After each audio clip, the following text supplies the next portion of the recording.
수어사이드 스쿼드. 데이비드 에이어의 좌충우돌 슈퍼악당 영화는 줄거리상 올해 초 개봉한 잭 스나이더 감독의 슈퍼맨 대 배트맨, 저스티스의 시작과 이어지는 일종의 간접 후속 영화입니다. 마블과 경쟁 관계인 DC 코믹의 슈퍼빌런, 즉 악당들을 한데 모아놓은 영화인데요. 슈퍼맨이 인류 친화적 존재라서 그런지 만약에 적대적인 초인적 존재, 이 영화에서는 메타휴먼이라고 칭하는데요. 만약에 적대적인 메타휴먼이 등장해 인류를 위협한다면 여기에 대한 대응책이 있느냐, 혹은 대응책이 필요하느냐라는 질문에서 출발합니다. 이런 인류에 대한 존재론적 위협에 맞설 수 있는 대응책이 바로 수어사이드 스쿼드라는 건데요. 앞서 통통 영상에서는 개봉 직후 외신들의 평가를 소개드린 바 있습니다. 한마디로 정리하면 지루하고 실망스럽고 DC 코믹 최악의 영화라는 게 중론인데요. 또 평론계와 일반 대중들 사이에서 혹평을 받은 슈퍼맨과 배트맨과 비교해서도 수준이 떨어진다는 평은 DC 코믹 영화의 미래에 대해 많은 우려를 낳고 있습니다. 수어사이드 스쿼드는 지난주에 개봉했는데 제가 휴가를 다녀오느라 이제서야 봤습니다. 우선 지난주는 급한 대로 해외 리뷰 모험들을 소개해드렸는데요. 일단 날아오는 혹평들로부터 제 눈과 귀를 가리고 영화를 관람했습니다. 그래서 영화가 어땠냐고요? 우선 영화 스포일러가 포함됐다는 것을 미리 알려드리며, 이 영화는 대부분 모든 영화가 그렇듯 장점과 단점을 갖고 있습니다. 장점의 대부분은 영화의 첫 절반 부분에 몰렸습니다. 특히 초반부는 악당들의 백스토리 등 과거 역사를 보여주면서 적잖은 몰입을 유도합니다. 특히 윌 스미스가 연기하는 데드샷과 조커의 연인 할리 퀸이 감옥에 갇히게 된 사연 등을 엑스포제 형식으로 보여주는데요. 비올라 데이비스가 연기하는 아만다 월러 캐릭터 주도로 수어사이드 스쿼드를 구성하는 과정은 실제 1시간째 보면서 그간 쏟아진 부정적인 리뷰들을 까맣게 잊게 만들었습니다. 물론 캐릭터들이 많은 만큼 모두에게 균등한 시간을 할애할 수는 없습니다. 중간중간 DC 확장 세계에 등장하는 히어로들, 배트맨과 플래시가 카메오로 등장하고 슈퍼맨도 지나가는 언급이 나옵니다. 이 영화의 악당인 인챈트리스에 대한 설명도 나옵니다. 마녀이자 악령, 귀신 캐릭터로 당초 수어사이드 스쿼드의 멤버였다가 어떤 기구한 사연으로 영화 중반 가까이 가서 인류의 등을 돌리게 되고 수어사이드 스쿼드가 소집됩니다. 그럼 수감돼 있던 악당들인데 이들이 도망가면 어떻게 하느냐? 이들 목에는 하나같이 아주 작은 크기의 나노 크기의 폭탄이 주입됩니다.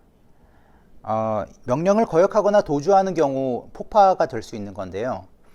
앞서 말한 영화의 단점들은 이지전부터 속속 등장합니다. 속속 등장한다기보다도 단점들의 연속이라고 볼 수 있습니다. 우선 수어사이드 스쿼드가 상대하는 적이 어떤 외부의 적이 아닌 당초 멤버로 낙점됐던 캐릭터라는 점입니다. 이런 설정은 당초 수어사이드 스쿼드를 꾸리는 목적 자체가 커다란 실수였다는 인상을 풍기게 됩니다. 즉 자기들, 아니 아만다 월러를 주축으로 한 미국 정부가 본인이 싼 똥을 본인들이 닦는 내용으로 전락한다는 얘기입니다. 애초에 일어나지 말았어야 하는 한심한 얘기이며 보는 이들로 하여금 몰입감을 반감시킵니다. 최소한 저는 그렇게 봤습니다. 정부군 주도하에 악당들이 인챈트리스와 맞서는 순간부터 영화는 한마디로 전쟁 영화로 탈바꿈합니다. 어떻게 보면 수어사이드 스쿼드의 멤버들이 슈퍼빌런치고 능력이 참으로 없습니다. 데드샷은 물론 뛰어난 저격수입니다만 나머지 할리 퀸, 캡틴 부메랑, 킬러 크록 등은 뛰어난 능력을 소지하지 않았거나 영화 내에서 특별히 두드러진 활약을 보여주지 않습니다. 캐스트가 어벤져스로 치면은 제러미 레너나 스칼렛 요한슨급의 뭐랄까요, 민간인 캐릭터들이라는 겁니다. 특히 초인적 능력과 물자를 갖춘 저스티스 리그와 대조되고 특히 마녀 악령과 맞서는데 더더욱 한계가 있습니다. 물론 디아블로라는 불을 쓰는 캐릭터가 있긴 합니다만 과거의 트라우마로 인해 영화 마지막 대결에서를 제외하고 거의 존재감이 없습니다. 어벤져스의 다양한 능력과 힘과는 달리 사실상 데드샷의 능력에 절대적으로 의존한 이 부대는 목표를 향해 전진하다 후퇴하다를 반복합니다. 흡사 전쟁 영화를 보는 것과 같습니다.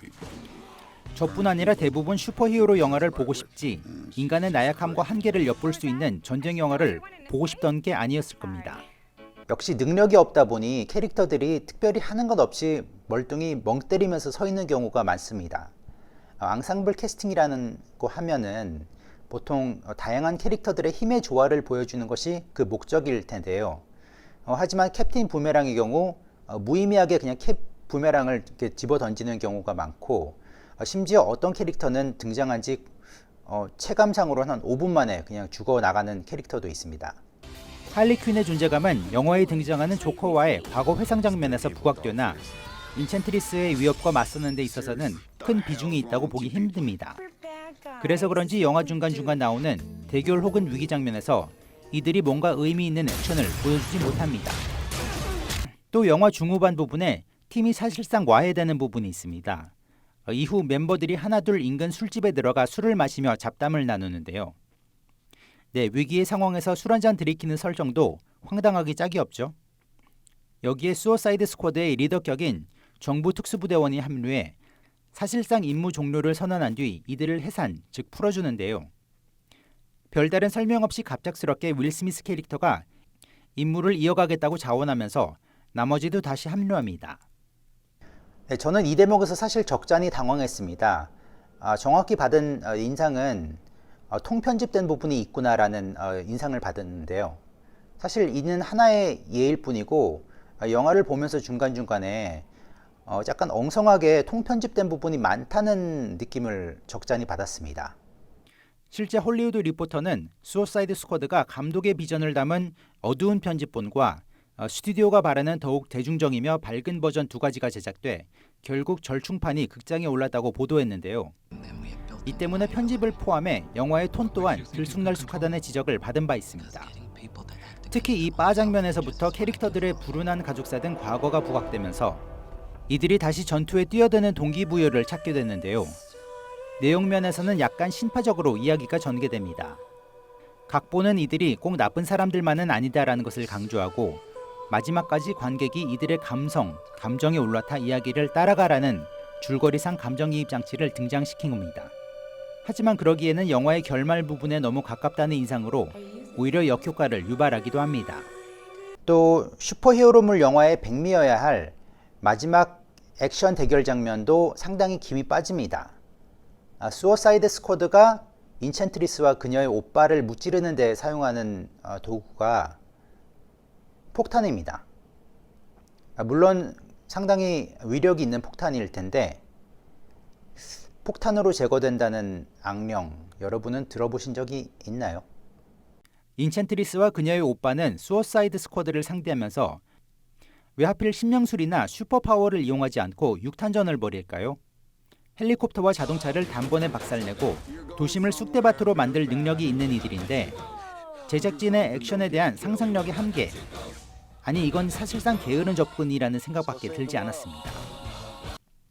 앞서 크게 홍보됐던 조커의 비중도 거의 카메오 수준이라는 점도 실망스럽게 다가올 수 있습니다.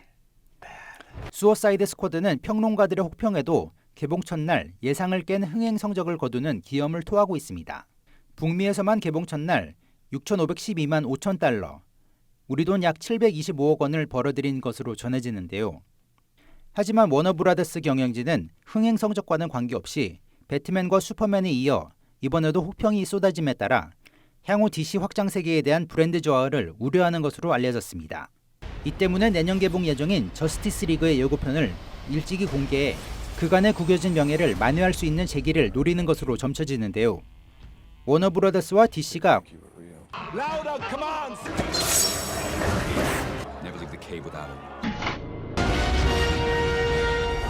과거 이런 흑역사를 기억하며 더욱 분발해야 할 듯합니다.